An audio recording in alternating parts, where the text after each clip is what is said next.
एक शेख फरीद नाम के महान आत्मा थे। ये पिछले संस्कार से जिनके अच्छे होते हैं, पुण्य कर्म होते हैं, वही प्राणी परमात्मा के पाने का प्रयत्न कर रहा होता है। उसको जैसा भी मार्ग मिला है उस पर लगा ही होता है, वो रुक नहीं सकता भगवान की भक्ति बिना। तो शेख फरीद जी बचपन से ही, पिछले जन्म से ही भगवान की भक्ति करते आ रहे थे, लेकिन जैसे मार्गदर्शक मिलते हैं उन्हीं पर आरूढ़ हो जाते हैं। ये मुसलमान धर्म में जन्म था शेख फरीद का। ये शरारती, बहुत बच्चे शरारती होते हैं। माँ ने सोचा ये शरारत बहुत करता है, इसको किसी तरह सेट करूं। उसने कहा बेटा तू नमाज किया कर। अब शेख फरीद कहने लगे क्यों, किस लिए करूं, मुझे क्या मिलेगा? कि अल्लाह तुझे खजूर देगा। शेख फरीद जी को खजूर बहुत पसंद थे। वो कहने लगा माँ सचमुच अल्लाह मुझे खजूर देगा? हाँ देगा। आज अल्लाह ने खजूर नहीं दिए तो कभी नहीं करूँगा फिर मैं नमाज। कहाँ बेटा। अब उसकी एक चादर बिछा दी और कहा, और नमाज उसने क्या करनी आई थी, न्यू बोला न्यू कहते रहे ना बेटा। माँ ने कहा अल्लाह खजूर दे, अल्लाह खजूर दे। तो उसने चादर बिछा दी, वो करता रहा अल्लाह खजूर दे। माँ ने इतना अपना जो घर का कार्य था, बर्तन साफ कर लिए, को लीपा पोती कर ली, और उसके एक पत्ते में लपेट कर थोड़े से खजूर, कोई वृक्ष के पत्ते में, पीपल के पत्ते में खजूर लपेट कर और उसकी चादर के नीचे रखाई।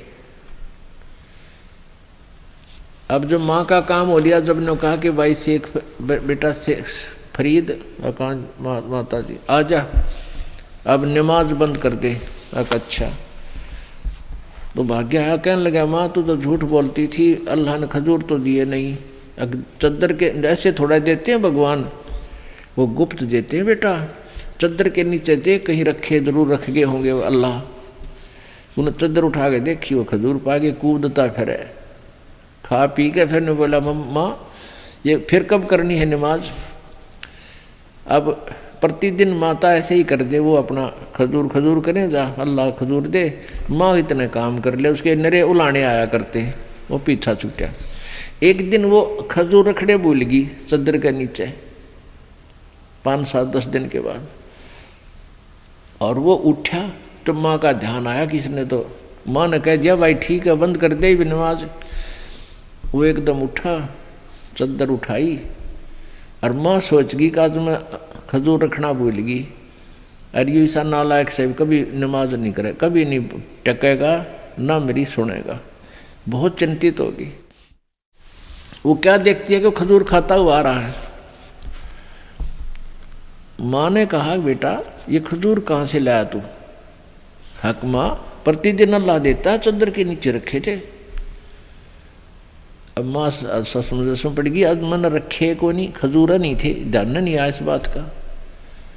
वह माँ का दच्चा नहीं, सचमुच खजूर इसने नीचे पाए होंगे। कहने लगी सच्ची बता कौन दे गया? हक माँ देख आज दिखाऊंगा, देख ये पत्ते रखे, इनमें रखे थे। तो पुण्यात्मा ऐसे कृषि में परमात्मा पिछले पुण्य से अपने बच्चों के लिए करता है। फिर उस बच्चे की दृढ़ विश्वास बना, और माँ का भी दृढ़ विश्वास भगवान पर हो गया। कुछ दिनों के बाद ऐसे संस्कारी प्राणी घर त्याग देते हैं, क्योंकि ज्ञान बिना, ज्ञान होता घर में भी रह सकते हैं, भक्ति घर पे रह के भी की जा सकती है, लेकिन ज्ञान ना होने से परमात्मा पाने के लिए वो घर त्यागना ही उचित समझते हैं। अब कहते हैं आसमान से गिरा खजूर में अटका, वहाँ जाकर के बाहर भटक रहे थे तो परमात्मा पाने के लिए, तो उसने आगे एक तपस्वी संत मिल गया जिसका बहुत बोलबाला था, कुछ सिद्धियाँ थी उसके पास। और सिद्धि इस जीव की सबसे बड़ी दुश्मन होती है। उसे कुछ करामात हो जाती हैं, जनता उनके पीछे हो जाती है, आप भी नरक में और अनुयायी भी नरक में। ये काल का भयंकर जाल है। अब उस महात्मा में कितनी सिद्धि करामात थी, शेख फरीद वहाँ रहने लग गया। घर त्याग का आश्रम में। वहाँ प्रतिदिन प्रत्येक 5-7 भक्त रहते थे उनके सेवक। तो उनकी आपस में भाई खींचातानी ना हो, उनके प्रतिदिन सेवा बांट दी थी। और कुछ श्रद्धालु ये विशेष कर ये सोचते हैं भी हम भी गुरु जी की सेवा करें, हमारा भी नंबर आवे, इसलिए प्रतिदिन उनका एक एक दिन बांट रखा था कि एक दिन ये भगत सेवा करेगा गुरु जी की, एक दिन ये करेगा, एक दिन ये करेगा। अब शेख फरीद जो घर से निकला था परमात्मा पाने के लिए, और परमात्मा मिलता है गुरु जी को रिझाने से, गुरु जी को प्रसन्न रखने के से परमात्मा प्राप्ति होती है। कहते हैं हरि रूठे गुरु ठोर है, गुरु रूठे नहीं ठोर। इस तरह के ज्ञान से वो पूरी तरह रंगा जा चुका था। उसको ये विचार था जब घर छोड़कर आया हूँ, परमात्मा पाने के लिए आया हूँ, तो कोई ऐसी त्रुटि ना बने जिसे मेरे गुरु जी से मेरा प्यार कम हो जा। पुण्यात्मा विधान तो यही है, लेकिन नकली नकल करके इसको बिगाड़ देते हैं, श्रद्धालुओं को बर्बाद कर देते हैं। लेकिन श्रद्धालु तो उन्हीं को आधारित बनाकर अपनी क्रियाएं करते हैं।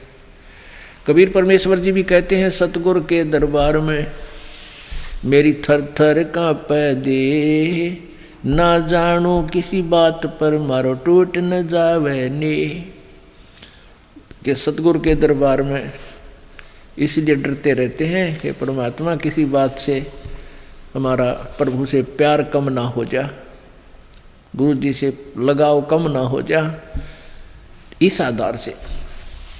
तो शेख फरीद जी बहुत ही पंचुअल और ऐसी क्रियाएं करता था जो गुरु जी को हरदम पसंद आवे थी, और वो कभी ना कभी उस बच्चे को विशेष शाबाशी दे ही देते थे गुरु जी। इससे दूसरे रहने वाले सेवकों को ईर्षा बन गई। जो दूसरे सेवक वहाँ रहते थे उनको ईर्षा बन गई कि गुरु जी तो भाई इस फरीद ने जो है सबसे ज़्यादा महत्व देने लगे, और कोई ऐसा तरीका ढूंढो जो ये गुरु जी के दिल से गिर जा।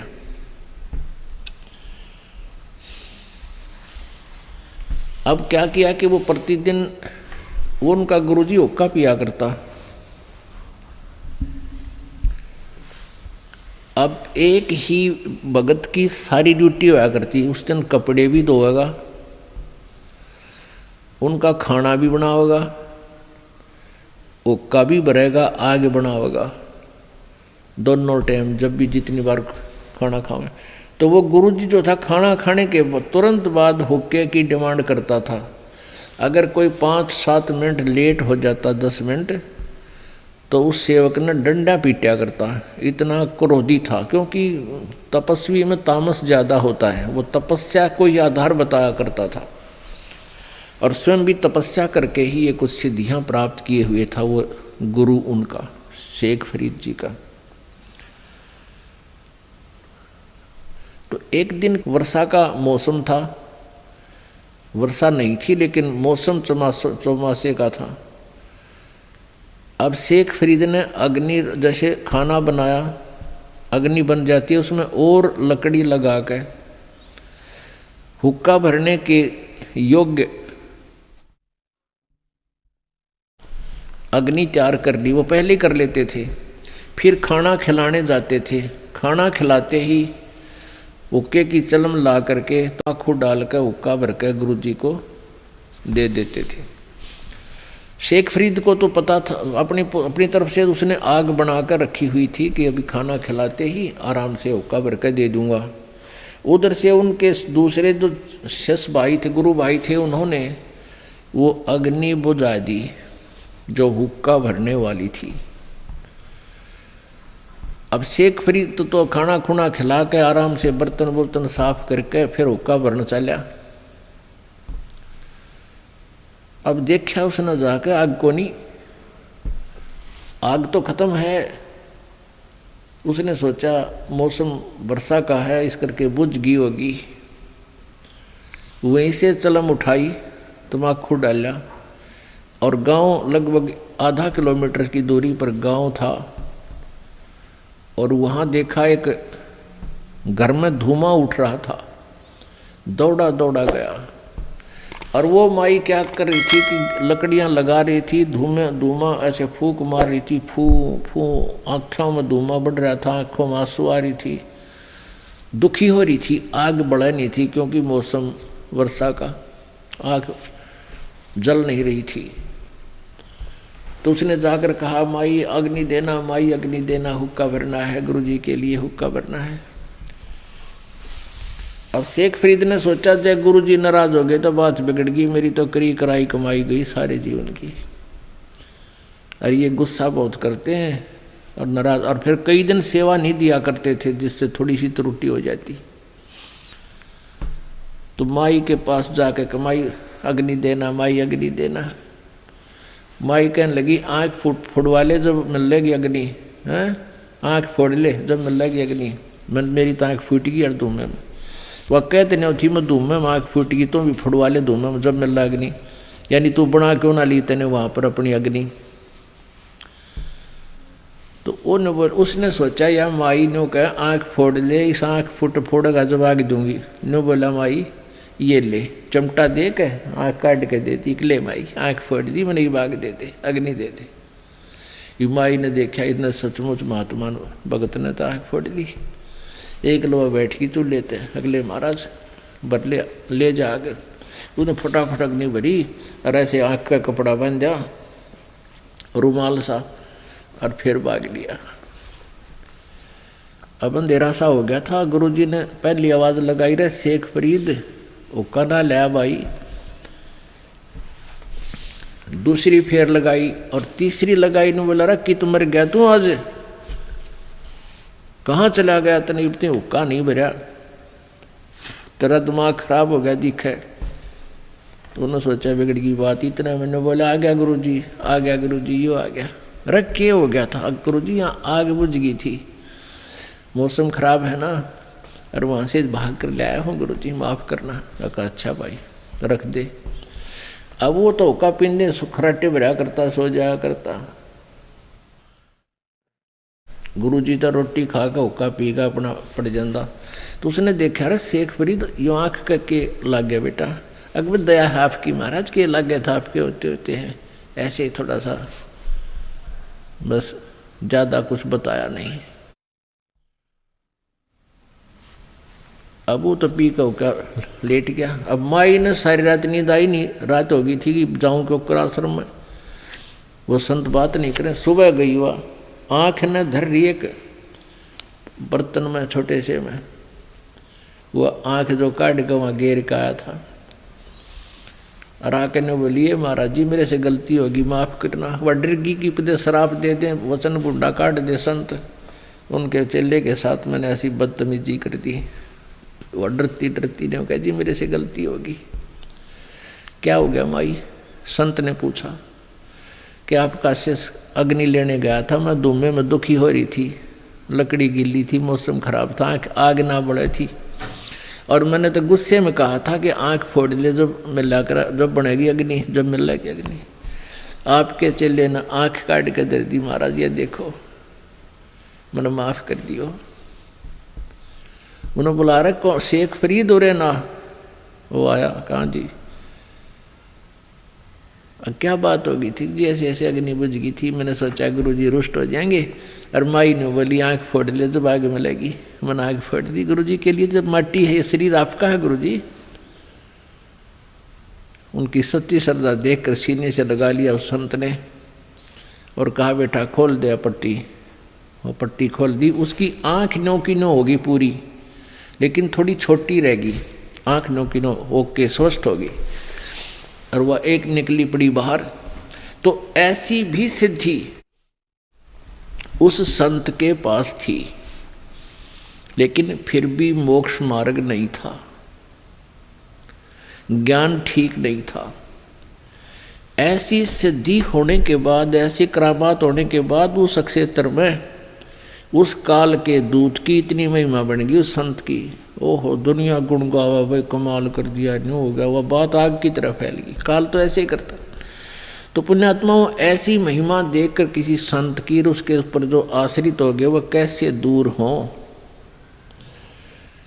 परमात्मा कहते हैं शब्द महल में सिद्ध 24 हंस बिछोड़े विश्वे 20। इस पिछले जन्म की कमाई थे और वर्तमान की हठ योग क्रियाएं और विशेष मंत्र के एक विशेष जाप से सिद्धियां आ जाती हैं। तो शेख फरीद जी जब वो महाराज जी उनका शरीर छोड़ गया महात्मा, तो शेख फरीद जी ने सोचा भाई परमात्मा, गुरु जी कहा करते जितना अधिक तप करोगे शरीर को ज़्यादा कष्ट दोगे, भगवान निकट आओगा, प्रभु के दर्शन होंगे, अल्लाह का दीदार हो जाएगा। तो शेख फरीद ने सोचा भी भगवान के लिए तो मैं आया हूँ, परमात्मा के लिए ही सारा कुछ करने लगे हैं और भगवान ने ना मिला तो फिर इस शरीर का करूँगा क्या। तो उसने 12 वर्ष तक घोर तप किया, अन्न भी नाम मात्र सा खाया, क्योंकि घना खाना खाने मन में बकवाद घनी आवे।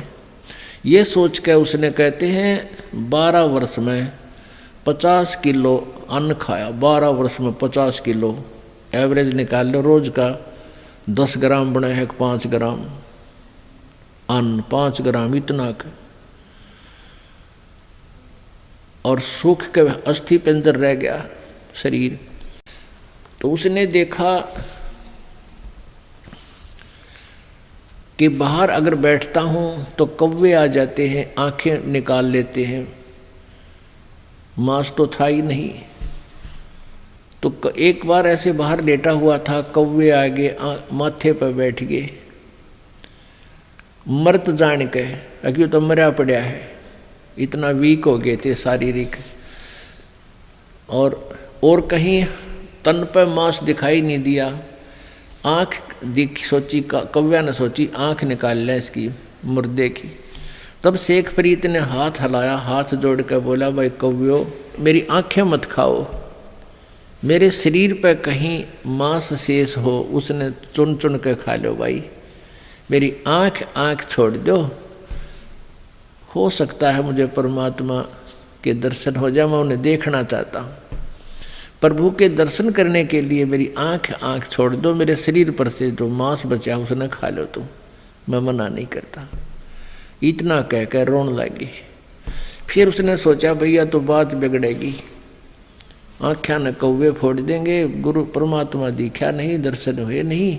न्यों कह के और कुएं में लटक गया, पैरा का रस्सा बांध के धीरे धीरे, रस्सा लटक ही रहा था, उसी पे खड़ा होकर तप करता था, उसी के और रस्सा बांधा और कुएं में फांस लिया। पैरा का बांध कर धीरे धीरे नीचे लटक गया ताकि कौवे ना पहुंचे अंधेरे से में 10-20 फुट नीचे। और रोन लग गया बुरी तरह, परमात्मा शरीर का अंत होने को हो गया, आपके दीदार हुआ नहीं, ऐसा दुर्भाग्य मेरा, मैं क्या करूँगा इस शरीर का, ये शरीर मुझे मेरा व्यर्थ गया। इतना कहकर वो बुरी तरह रोने लग गया। परमात्मा कबीर जी कहते हैं जहाँ जन से महिमा सुनो तहाँ मैं गवन करंत, जो मुझे सच्चे दिल से पुकारते मैं वहाँ पहुँच जाता हूँ किसी न किसी रूप में। तो परमेश्वर ने वो रस्सा पकड़ के बाहर निकाल लिया, ऐसे खींच के जैसे बाल्टी खींचा कर कुएं में था। तो जब बिल्कुल ऊपर आ लिया शेख फरीद, परमात्मा ने ऊपर को खींच रखा था, तो शेख फरीद कहने लगा भाई कौन है तू, मुझे छोड़ दे, तंग ना करे, मुझे अपना काम करने दे, तू अपना काम कर, मैं अपना कर रहा हूँ। परमात्मा ने पूछा क्या कर रहे हो आप? शेख फरीद ने कहा कि मैं परमात्मा के दर्शनार्थ साधना कर रहा हूँ, मैं भगवान देखना चाहता हूँ। तो परमेश्वर ने कहा कबीर जी ने कि मैं हूँ वो परमात्मा जिसकी सबको चाहा है। अब शेख फरीद कहने लगा कि मजाक ना करे भाई, तू अल्लाह नहीं है। परमात्मा ने कहा कि अल्लाह कैसा होता है? अल्लाह तो बेचून होता है, अल्लाह तो बेचून है। बेचून माने निराकार, वो दिखाई नहीं देता, वो दिखाई थोड़े देता है, वो तो निराकार है। और परमात्मा कहने लगे बोले आदमी फिर तू क्यों डोले ढो रहा है, जब वो दिखता है कोई ना, फिर तू किस लिए पपड़ बेल रहा है? एक तरफ तो कहता है अल्लाह बेचून है, और फिर कहता है उसके दर्शनार्थ, उसके दीदार के लिए मैं साधना कर रहा हूं। बता कौन सी बात ठीक है तेरी? जब दीदार की चाह है, सारा जीवन खो दिया तो वो साकार है। साकार बिना दीदार किसका करेगा तू? इतनी ये बात हुआ करे। कहते हैं गाम का और ज्ञान का तेने चमका ऐसा लग गया करे, तो एकदम समझ गया, ओहो रे तेरा गजब हो गया। दीदार तो साकार के हो सकते हैं, साक्षात्कार तो साकार से हो सकता है, निराकार से किसा साक्षात्कार? और कैसा दीदार उसका? दर्शन। दीदार मीन दर्शन। न्यू के न्यू पैर पकड़ लिए उसके, उल्टे लटके लटके ने कबीर परमेश्वर जी के जो खड़े थे कुएं पर, पैर पकड़ दिए। या तो बात जची नहीं कि ये अल्लाह हो सकता है, लेकिन ये अवश्य यकीन हो गया कि ये बाखबर है। बाखबर मीन वेल नोन। जैसे कुरान शरीफ सूरत फुरकानी 25 आयत नंबर 52 से लेकर 59 तक कबीर अल्लाह के बारे में विशेष जानकारी है। और उसमें लास्ट में ये कहा गया है कि वो हजरत मोहम्मद को ज्ञान देने वाला अल्लाह खुद कह रहा है कि वो कबीर नामक अल्लाह है, खुदा है। उस कबीर के विषय में ये काफिर नहीं मानते, उसको अल्लाह नहीं मानते, ये अन्य देवताओं की पूजा करते हैं। इसलिए तो इनके साथ संघर्ष करना कबीर के लिए, कबीर अल्लाह है इसके लिए तो इनकी बात तो मत आना। और ये वही है परमात्मा जिसने सारी सृष्टि रची और 6 दिन में सृष्टि रचकर 7वें दिन तख्त पर जा विराजा। और इस कबीर नामक अल्लाह के विषय में किसी बाखबर से पूछ देखो। ओहो, बाखबर माने तत्वदर्शी संत से पूछो। इससे सिद्ध है कि कुरान शरीफ के ज्ञान देने वाला अल्लाह भी कंप्लीट ज्ञान नहीं जानता, आध्यात्मिक कंप्लीट ज्ञान से अपरिचित है। इसी प्रकार गीता जी में अध्याय नंबर 4 के श्लोक 34 में कहा है कि उस तत्व ज्ञान को जो परमेश्वर ने ही स्वयं आकर यहाँ बोला है अपनी अमृतवाणी में, उस ज्ञान को किसी तत्वदर्शी संत से पूछो। और यही कुरान शरीफ कह रही है कि वो उस परमेश्वर अल्लाह कबीर के यानी पूर्ण परमात्मा कबीर जी के विषय में किसी तत्वदर्शी संत से पूछ देखो। तो परमेश्वर ने कहा कि तुम कुरान शरीफ पढ़ते हो? कहाँ जी पढ़ते हैं, गुरु जी सुनाते थे। तो उसमें स्पष्ट लिखा है कि 6 दिन में सृष्टि रची, 7वें दिन तख्त पर जा विराजा। तो साकार बिना निराकार का के विराजेगा वहां पर? तख्त पर कौन बैठेगा? शेख फरीद कहने लगे सच्ची बात, सही कह रहे हो। शेख फरीद ने कहा कि मुझे उस अल्लाह का मार्ग बता दो, कैसे मिलेगा? तो परमात्मा ने कहा भूखा मन तो भगवान नहीं मिलता। प्रथम अंतल संयम रखे, घना नहीं खाओ, ऐसा भी नहीं खाओ अंगड़ाई टूटे जा, पेट भर जा, गैस फारा हो और नींद आ जा, आलस बन जा। इतना भी नहीं खावे का आत्मस जा, कट्ठा हो जा शरीर, नहीं इतना कम भी नहीं खावे। प्रथम अंजल संयम रखे, योग युगत सब सतगुरु वाखे। तत्वदर्शी संत बताओगा सारी ठीक ठीक बातें कि पहले अंजल पर संयम करे, बे मतलब घना नहीं खावे और इतना कम भी नहीं खावे जो कति कम ना करे शरीर, फिर क्या फायदा? मतलब अपना हल्का फुल्का भोजन भी करे, भक्ति भी करे, अपना कार्य भी करे। तब शेख फरीद जी को परमात्मा ने अपनी शरण में लिया।